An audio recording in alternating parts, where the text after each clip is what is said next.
Hello and welcome fellow ticket holders to our sofa time video debriefing our time at Universal Studios Japan. Now as you can see, I'm not currently on the sofa as I wanted to go ahead and introduce this video first. This is a companion video to our full day at Universal Studios Japan. So if you have not checked that video out, I will leave it down in the description box below. Go check that out. We had an amazing time at Universal Studios checking out all the coasters during Halloween Horror Nights, and I think you would enjoy it too. So without further ado, let's go to Vanessa and I over onto our sofa talking about our day at Universal Studios Japan. So hello and welcome to our debriefing for our day at Universal Studios Japan.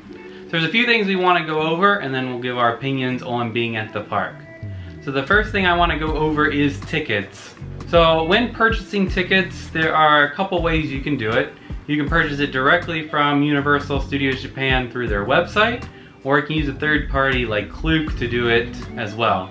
Now when we purchased ours, I got ours through Universal Studios directly due to the fact that I also wanted to purchase the express passes, their front of the line pass, at the same time. The purchasing time frame is about 60 days or 2 months out from the day you want to visit, so take that in mind when looking to purchase your tickets to Universal Studios.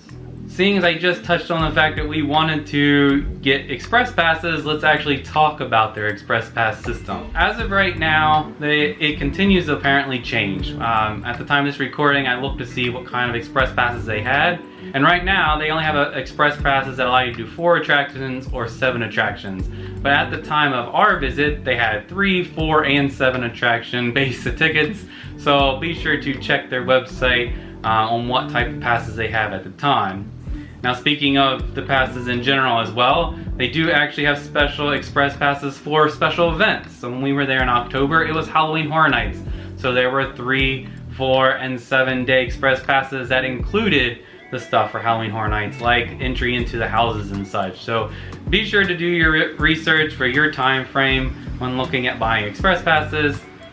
Because it was a big deal when trying to do it for ourselves. Speaking of the passes, when we purchased them, we decided that we wanted to maximize our time on as many attractions as possible because we only had the 1 day in the park. So we looked at their Express Pass 7, which again, that number means that we can do 7 different attractions throughout the day at a specific time. And the one that we bought specifically was called Universal Express Pass 7 Backdrop and Spider-Man. The reason why we chose this one is the fact that it was the best option to optimize our time on doing the roller coasters and trying to catch all the credits. So that was the one we got when we were at Universal Studios. So you would think it would just be as easy as, alright, I want to do 7 attractions, this one covers the attractions that I want, I'm going to book it and that's it. And that's not the case. After you actually choose the type you want through the website, it then gives you multiple options to choose of what pass you want, and that's due to the fact that most of your attractions are time-based entries, such as getting into Super Mario World or into the Wizarding World of Harry Potter.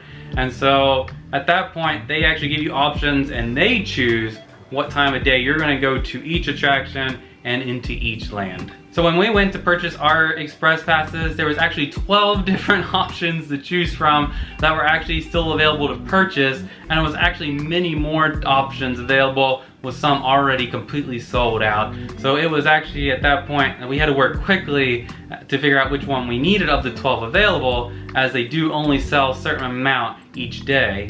And so what I did was I took a Google Sheet and I put it into a timetable and basically put in, based on all the options, what time each attraction was going to be for. And then I went ahead and looked at Universal Studios map to see where certain attractions were and try to plan out our day that way. So the Express Pass basically dictates your day if you're looking to use the one like the 7 attraction one, because it you have to be where you need to be at a certain time, and there's only a small amount of window to be late, and I believe it's basically a 30-minute window from when your time starts until you're allowed to get that it ends, that you're allowed to show up to an attraction. So the biggest thing that I want to note about Express Pass and getting a timed entry, and that is into Super Mario World. Getting into Super Mario World is actually timed for everybody. So when you do finally go into the land, just note that do everything you want to do while you're in there, because you aren't allowed back out. Once you go back out, you're not allowed back in. So that kind of doesn't help with trying to be spontaneous in the park and go in and out if you find that something's busy and you're like, oh, we'll go back later. If you want to do those 2 rides that are in that section, you're going to stand there and wait for it if you don't have an express pass.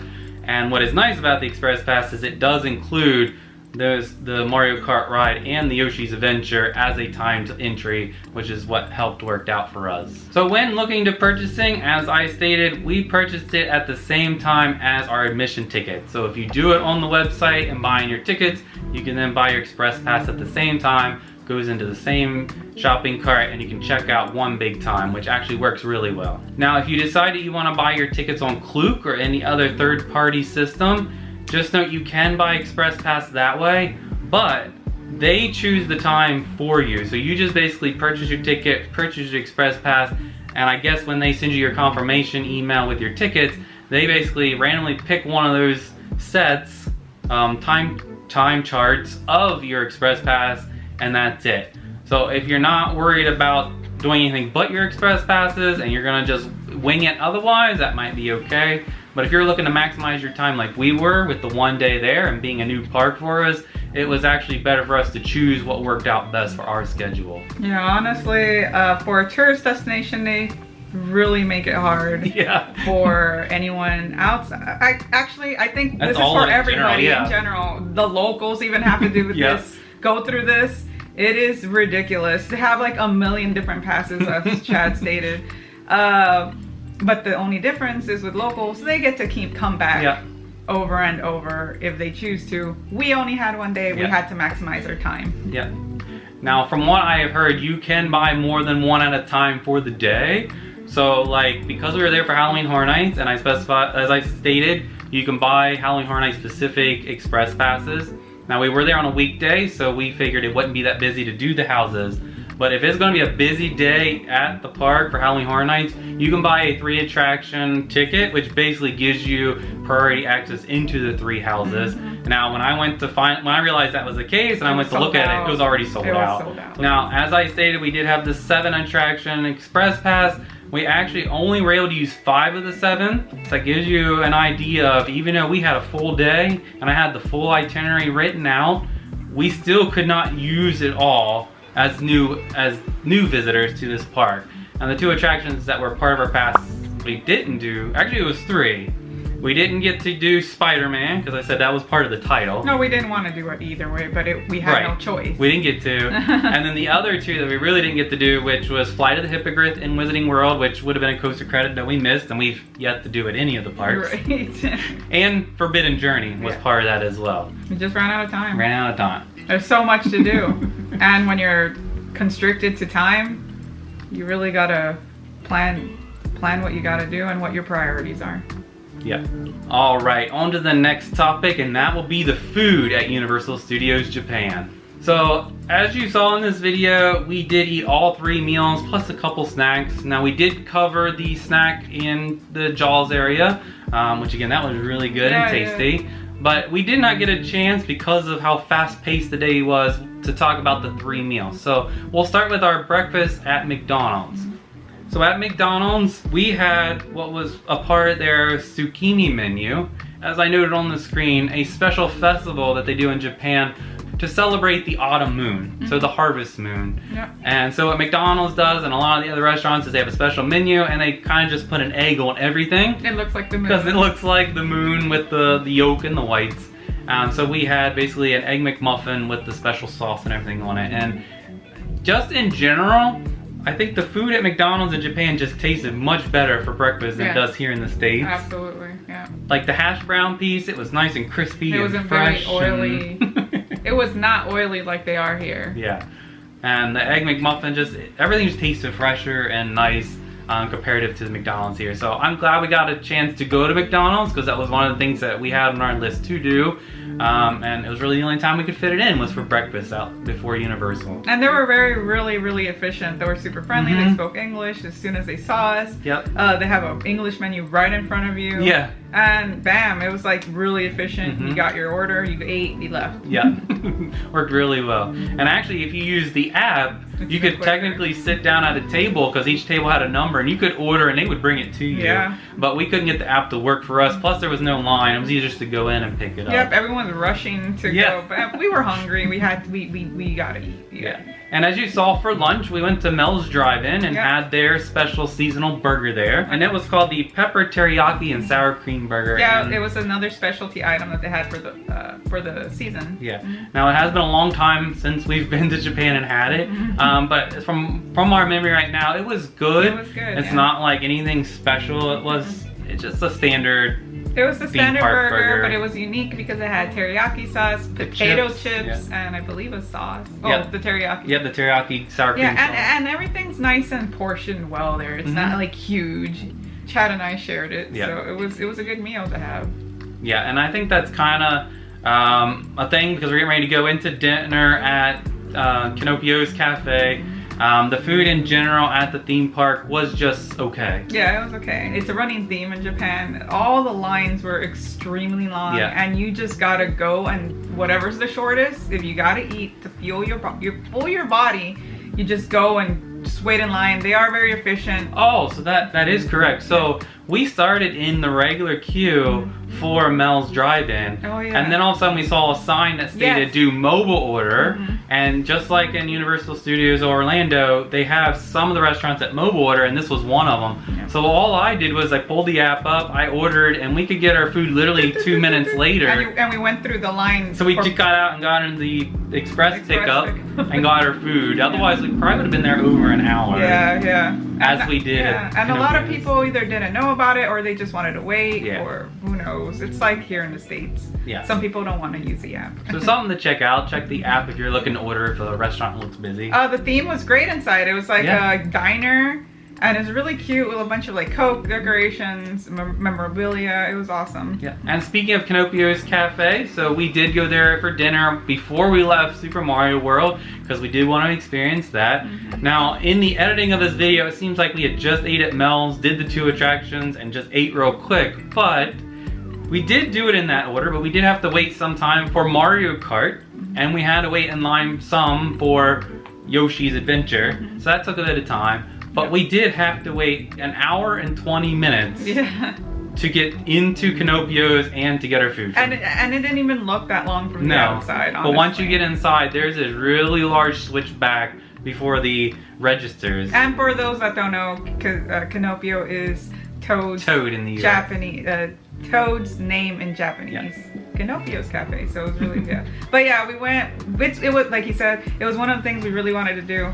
We just got in line after riding, and it was really busy. Yeah. But the theming around is great, so you have screens to look at, and you get to plan what you want to eat. Yeah. They are efficient. It just moves a little slow because it is a small area, and they're just waiting for people to clear out people. Yeah. And the turnaround time worked really well. They sit you, so you can't have people taking the seats ahead of time. Yes. You order, they sit you down, they bring out the food. So it was the longest time that we waited for food. Again, an hour and 20 minutes. But again, we hadn't eaten that long prior at the drive-in, so it gave us enough time, which is why it was dark when we came out of the cafe because we had waited so long. But it was super cute. It's a very interactive place. So talking about the food itself, as you saw, it is a themed food, like a themed food cafe, and we started out with the Superstar Lemon Squash, which was basically a lemon sour non-alcoholic drink. It had little jellies in the bottom. It was okay. So cute. It was so cute. It's adorable. And it was sour. I liked it. Yeah. And then for our main, we had the teriyaki chicken and superstar rice, which again looked really cute, really themed for Super Mario World. And also had the super mushroom pizza bowl with mushroom tomato sauce, which to me, when you think it's a pizza bowl, I kind of thought it'd be more like pizza with pizza sauce and toppings inside. It was kind of more like a mushroom soup. Yeah. But then the bread was kind of good for dipping. Yeah, it was really, I really liked that one. It was adorable. His little head, Toad's head, was the bread. Not a lot of it, to be honest. You just pull back his head, the little cap, and it's just like really little soup in there. it was really flavorful for me. Yeah. And I just wish there was more of it. And then for dessert, we have what was called the gold pole cake, which looks like the little stepping sections of land when you go into the video game, and it had the pole at the top. At the end of the finish line when Mario jumps and he yeah, that one. It's the pole cake. And I think of all the food that we had there, the 2 entrees and the drink and that was actually our favorite item. Yeah. Because it was really good. Yeah, it was really good. Like everything was just basically like a little bit like themed cafeteria food, basically. Yeah. It wasn't that great, but it wasn't that bad. It was just so. But it was fun. It was fun. You see, like in the background, you see Toad, and all the Toad all the little Toad people just doing little scenes, cooking. It's adorable. And it definitely reminded me of when we went to the cafe at the Cartoon Network Hotel. Yes, because they have the screens. Yeah.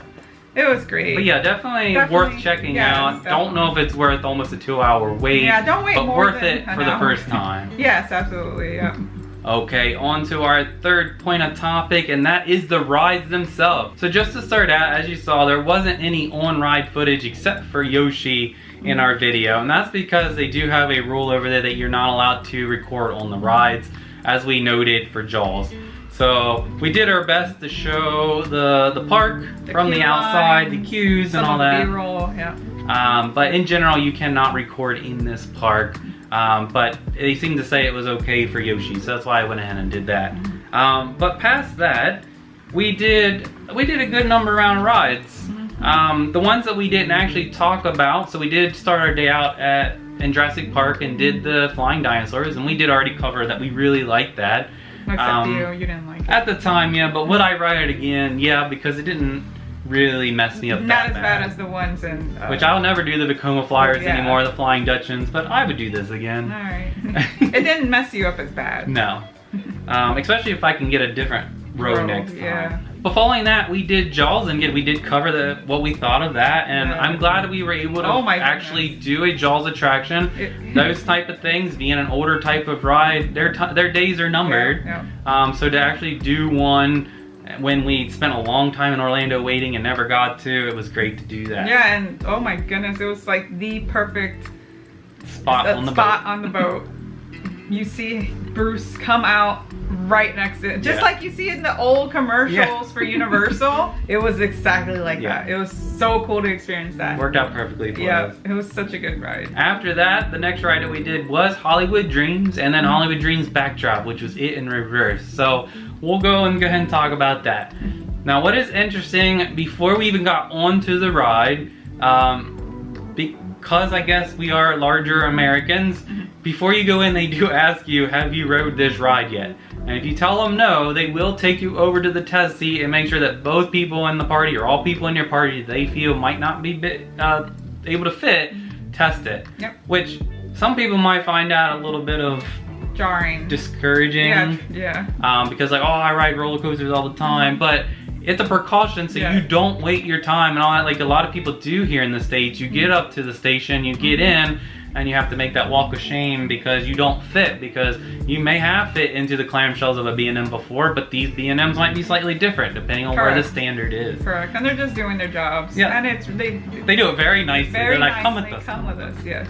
And they take you, and the test ride, the test seat is actually behind like a wall. So and the reason why I bring it up for this one, because they did not actually do that for Flying Dinosaurs. No. And the other thing that was different with Flying Dinosaurs, which is where we're going to get to next, is the metal detecting system. So Flying Dinosaur has moved it from out of the station to a walk-through system after the lockers. Really easy. So that you can put yourself in the lockers, go through metal detectors, very similar to aspects here in the United States. That way when you get up to the station, you jump in and go, because you can't take anything on a ride. You can't have glasses, you can't have loose articles, you can't have anything on you. So that's why in this video I don't have my glasses on, because we had to get contacts before we went to Japan, because we knew that in Japan you could not wear glasses on roller coasters. Correct, yeah. So that's why I didn't do that. So going back to the metal detection system, it's the older way at Hollywood Dreams. So, and that was a little bit weird when we got up here. So we got to the station, we put our bag on the offload platform, And we went to get back in line, back in our section and sit down, and they kind of stopped you because they actually have to wand you with a handheld metal detector to make sure you don't have anything on you. So they're not really worried about efficiency. No. And I think that's also why Flying Dinosaur changed, because videos we saw prior to this change, they said it was really bad with the efficiency, let alone that a flying coaster already has efficiency problems. Right. But it does slow things down. But in general, the ride itself. Let's talk about the ride itself. It was good. It's a B&M Hyper. It's a little tame. The bucket, the seats are completely different than what you're used to. It does have the clamshell if you're familiar with it, but they're bucket seats because you can listen to music. Yeah, so it's very similar seats to Rip Ride Rocket at Universal Orlando, but with the clamshell of a B&M, not like theirs where theirs come across to you. But it's super tame. Views are great. It was cool to pick your own music, so you picked 2 different ones. I don't remember what I had. I do know that the second one I had was the special one for Halloween Horror Nights. I had Jujutsu Kaisen because Universal does Anime Week and they collaborate with a bunch of anime, and Jujutsu Kaisen happened to be there during that time, and so I got to listen to the theme song to that anime, which I've seen and I appreciated. So that was cool, listening to the music while riding it. Now it is easier than Rip Ride Rocket because you might be thinking, oh, that's exactly the same. Well, at Rip Ride Rocket, you have to know the number combination. Here, it's really buttons. Just 6 buttons with the titles on the side, and you just go boom, boom, boom, boom. You have to do it before you lock yourself in. Yeah, you can't. You gotta do it very quickly. Yeah. Otherwise, if not, it'll be randomly. I think you should get number 1. I think you just pick number 1 at the top, but just the Hollywood backdrop theme song. I think they have their own, so they just default to the default music. Yeah. And so after we finished going forward, we went and did backdrop, which all they do is they take the train and reverse it on the track and take you up the lift hill backwards, and that was such our favorite. That was yes, between forward and backwards was amazing, and that is another reason why backwards is super long, because there's only one train and they gotta rotate. Yeah, so there's 3 trains total, 2 that go forward, 1 to go backwards, and it's every other one. Yep. And it does take longer. But that was our first time going on a coaster through its whole route backwards, and that was such a funky feeling because you can't look where you're going in back of you at all. Which is why I went to go forward first to kind of get a feel of it. So if you ride coasters, when you're going up the lift hill, it's sort of like when you're going up the lift hill of a boomerang. Yeah. They take you up and then so it's like really cool, and you're also listening to music. Yeah. I happened to choose Happy by Darrell Williams, so that was just incredible. It is such a unique feeling, and we're so glad we finally got to do that unique ride layout. So after we were done with that coaster, the next rides that we did were in Super Mario World. So we did go in during our timed entry, and it literally was, we go in and go straight to Super Mario Kart Koopa's Challenge. And that's an interesting ride. Now, I knew going in from people talking about the one out in California that it does take more than one ride to get a true feeling for this. And I can agree with that, because there's a lot going on with trying to figure out how to shoot, how to drive the car, how to do all this stuff. So it's very overwhelming. It's an interesting concept with the augmented reality of the set pieces and the head visors. Honestly, next time I'm like in California, or when we ride it in Orlando, Epic Universe, I don't think I'm gonna put on the 3D thing. It made me dizzy. You have to, though, to play the game. To play the game, but I, as a dark ride person, appreciation to dark rides, I want to see the set pieces, because those are massive, and those were amazing on its own. So you could play if you want, but if you just want to sit back and take a ride, you could do that too. There's nothing wrong with that. So I think I'm not gonna put that on. I don't know what I'm gonna do, but I want to appreciate the set pieces, because you can't really see them when you have the screen on you. There's just a whole bunch of stuff going on at the same time. You have your other players right around you, floating things. No. Your visuals are definitely on the augmented stuff on top of the pet set pieces, but it's definitely a cool concept. Does need a little bit of tweaking to it, but definitely a cool route that they're going in. With Epic Universe coming in, I don't know if they're gonna have a different ride similar to this, so they obviously are bringing this in for the Mario section of that land. but if they can use this type of augmented reality concept on other attractions, it's definitely cool. One thing I did obviously enjoy was, if you're familiar with the Mario games, Rainbow Road. Yeah. That was amazing to actually go over that road. It was so cool. And then after we did that, we did the second and only other attraction there, and that was Yoshi's Adventure, the cute little dark ride. So adorable. The one thing I didn't show, and I didn't realize they didn't do it, is it actually does have a gameplay to it. You have to find the little eggs. Yeah, in front of you have a control panel that has the blue, red, and green egg, and when you see it, you're supposed to tap it, and Yoshi makes his Yoshi sound every time. I missed one of the eggs because I was just so admired by the details. But it was a really cute and cool dark ride with all the animatronics. Yep, and all the little Yoshi and a toad. It's really cool. Yeah, so what are your overall thoughts of the land? Other than it was super busy. It was super busy, but oh my goodness, being an 80s baby, you seeing the games you grew up with playing in person come to fruition was sort of like a mini dream come true. You grow up playing these games and enjoying them and seeing all the aspects. You know the characters, you know the songs, you know what's going on. They did such an amazing job on that. It was just, it's overwhelming, but it's gorgeous to look at. And we barely scratched the surface because we did the 2 rides in the cafe and walked out. And if anybody has seen any information about Super Mario World at all, there's an interactive games where you have to buy basically the magic band or the touch pad, and you have to collect the coins and stuff. It is so busy. Yeah, without spending a whole day in Super Mario Land, which I knew if we wanted to do it all, it literally would be a whole day adventure. You can kind of only do part of it, so that is the only aspect that I would do if I was to ever make it back, is try to spend more time in that land over it. But it's hard to do when you're limited on. It's hard to do when you're limited on time, because they also had character meet and greets. You meet Princess, Luigi, Mario, and Toad. Yeah, and they're but you could check them out from afar. Yeah, and it was the cutest thing ever. It was awesome. So that was really neat. And the merch is pretty cool too. Yeah. So the next thing that I wanted to touch on is the parade. So we did get to do the parade that was going on at the time called No Limits. And that was such a catchy song.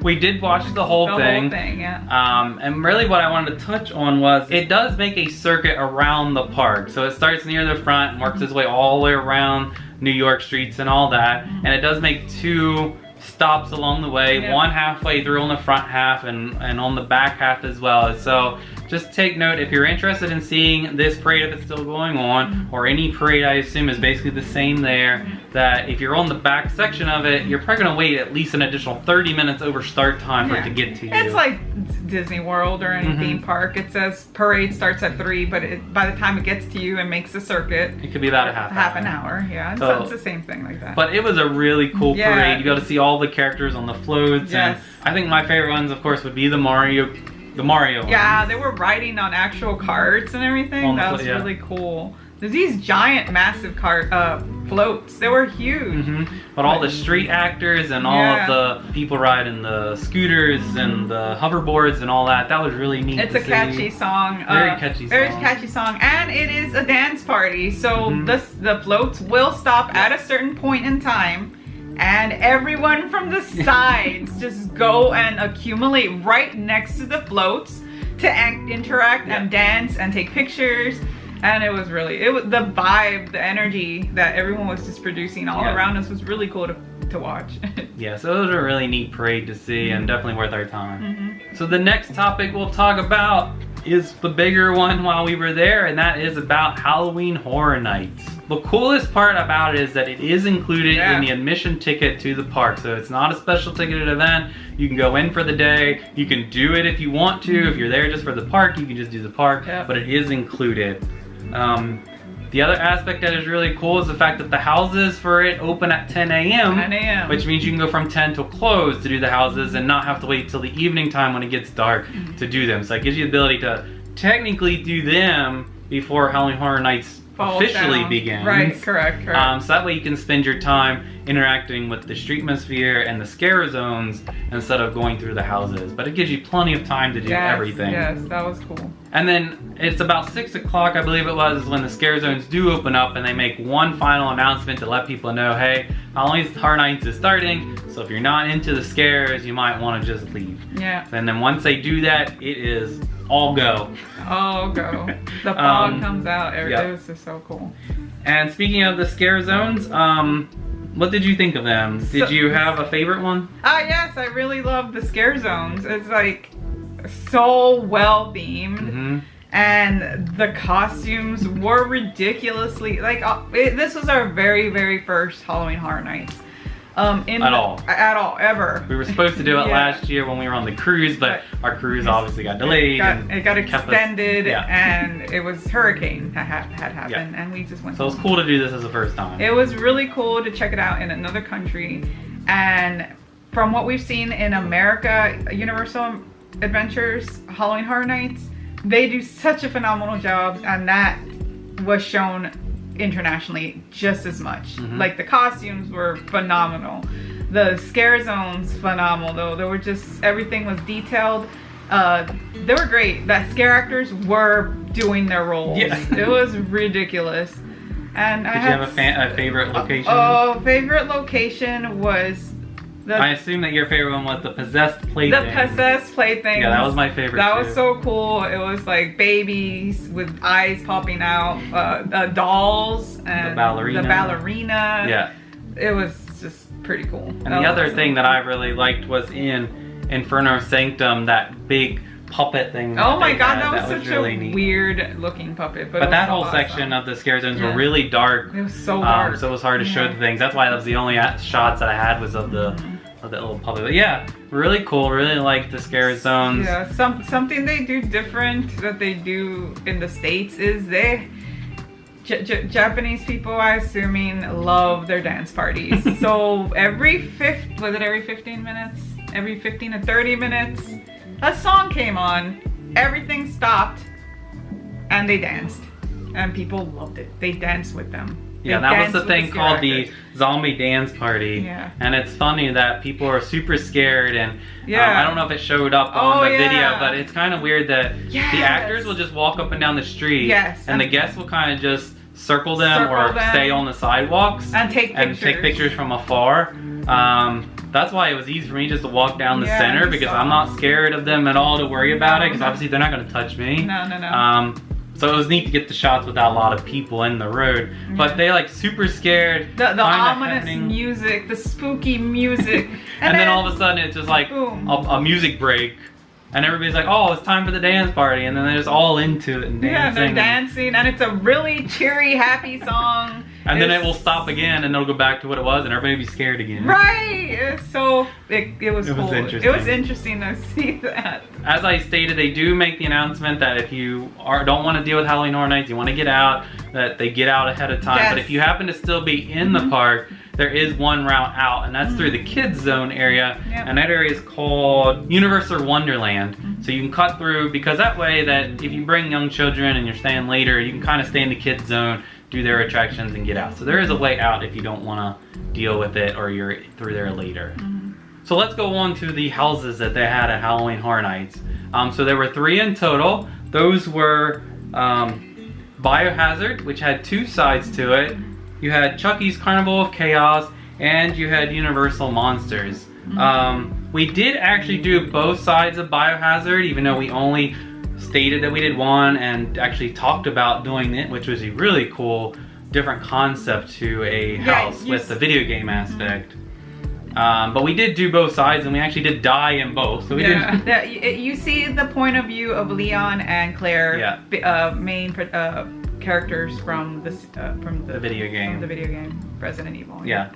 And as I kind of did a cut to are all the houses that same way of basically going to a room and stop, going to a room and stop. That is not the case with the other 2. The other 2 are a normal haunt style that we're used to of just line straight through. So from front to beginning, you don't really stop. And I guess that makes sense when you're trying to tell a video game story. You kind of do need to stop in a room to get the story and move on to the next room and do the story. So it is different. Really cool aspect of doing it that way. Yeah, there was even a point that they had like a little escape room type situation. Where they asked somebody to pick a number, which I think no matter what number they picked would open the briefcase. Yeah. But no one really kind of get that concept, and they actually asked for assistance in Japanese, which we didn't know what they were asking for. So they kind of like coast somebody over to push the buttons, but yeah, that's really neat. But the second house that we did was Chucky's Carnival of Chaos, and that was a really interesting house. That was really cool. I liked it. I love carnivals. Now technically there were 3D glasses to it that kind of are like the Christmas ones that you get for light, the lights where it kind of adds an And they do black light paint, so it will stick out some more. It was like 3D-ish. But I didn't even put them on. I carried them and then returned them at the end because I wanted to experience the house as is and not be obstructed again. Interesting house. Yeah, if you're a fan of the Chucky franchise, you're gonna enjoy these. Yeah. They're really, really well detailed, just like all of them were. And the storyline was fantastic, and it was just great. We were in back of some girls that were really, really, really scared. Yeah. And it was so cool, like, seeing them react to everything. And what was interesting and it's the shirt Vanessa has on right now. Oh my goodness! Her Chucky shirt in Japanese. I found this at a Marshall, so you can find a lot of Japanese shirts, and I did Google I did that before we translate it, and it does say accurate stuff on it, and so they were all loved it. Yeah, they were all the team like, Chucky. Everyone loves Chucky there. Yeah, they're huge on Chucky over there. So that was really cool to see. And then the third house was Universal Monsters, which was really neat to see. To go between one story to the next. We did watch the 3 different stories, the movies before we went, so it gave me and Ass an idea of what to expect. And it was really neat, really cool to see the Universal Monsters. Yeah, they were all really well made, very detailed. The actors, the animatronics, it was great. Really enjoyed the 3 houses that they have, which is really nothing compared to the Universals here in the States, especially. I know of Orlando has, I think, 12, 13 houses maybe now. I don't know. But I think Hollywood has just as many. Yeah. So to have just 3 and to concentrate on those 3 and then to have this Streetmosphere, to be able to also do a day in the park, it works out really well. Yeah, when we went, the houses were basically 5 minutes to 30-minute waits. Which it can be more. Again, this is a weekday. This is a weekday. So something to consider. But we noticed that people preferred the street performances over the with houses. The characters over the houses. So they were dead all night long when we were there. But with that said, apparently Resident Evil or Biohazard is a big draw because we did have to get the timed entry on the app for both times. So that one did have a long wait and probably would have had without it. So again, make sure to check the app and see, does a house require it? Because I believe during busier times, Universal Monsters also does a time entry, and maybe Chucky too, but on off times it just says free to enter. So basically check it to make sure they're not doing time entry. Yeah, something I was really excited to, that really caught me off guard, I didn't know that they were gonna do it in Universal in Japan, was Mel's Die-In. That's huge in America's parks, where they changed Mel's Drive-In to Mel's Die-In. Yeah. And that was just so awesome to see in person because I'd seen it everywhere online. So any final thoughts? No. Because we covered everything that I had here for our final thoughts. Overall, I'm glad we did it. Yeah, I loved it. Besides the ridiculous way they do express passes there, we managed to do what we wanted to do, although a bit stressful. We managed to do what we wanted to do and really, really enjoyed ourselves. We were tired by the long day, but it was great. It was cool to see. We've been to Universal before in Orlando, and it was so cool. Haven't made it out to Hollywood yet. It was so cool to compare and see the similarities and everything, and it was just really fun. Yeah, it was fun. And that's what I had here for our final thoughts overall. The park is a really good park. Could definitely use 2 days if you want to do everything. Because again, there's attractions on our Express Pass we didn't do, and there's attractions that we never got to do. There's plenty of other shows to do. Yes, by all means, you don't have to do Express Passes, but we were only there for, if you're there longer than a day, you could just plan your day out. There are guides online that tell you how to do it without Express Passes, how to get to Mario Land, how to plan your day without Express Passes. But you still think you need 2 days to do all of it. At least 2 days. But since we were only there for 1 day, we prioritized the coasters and Halloween Horror Night. Yep. Yeah. So that's why we got Express Pass. Yeah, and I think we covered everything we wanted to do that was open, other than Flight of Hippogriff. It's the only credit that we kind of missed. Yeah. Oh, I guess the other thing that we missed, Butterbeer. the one thing that we missed. I wanted butterbeer. Okay, what I meant for Halloween Horror Nights, the one item that we missed was they did overlay the coaster that is Space Fantasy called Sudoku's Curse, which is based on The Ring, the movie. Yes. And it was up and down all day. All day long. It wasn't a part of our Express Pass because it wasn't in that option. So when it was up, the line was super long. And then obviously, if it kept going down, people just kept going in and out, pulsing that line. So unfortunately, that was another coaster credit we didn't get, but that was due to the fact to it never staying open. Yeah. But it was on our agenda to try to fit it in the morning. We just couldn't. But yeah, really good park. It does feel very familiar when you're in it. Without, again, we've only done Universal Studios Orlando.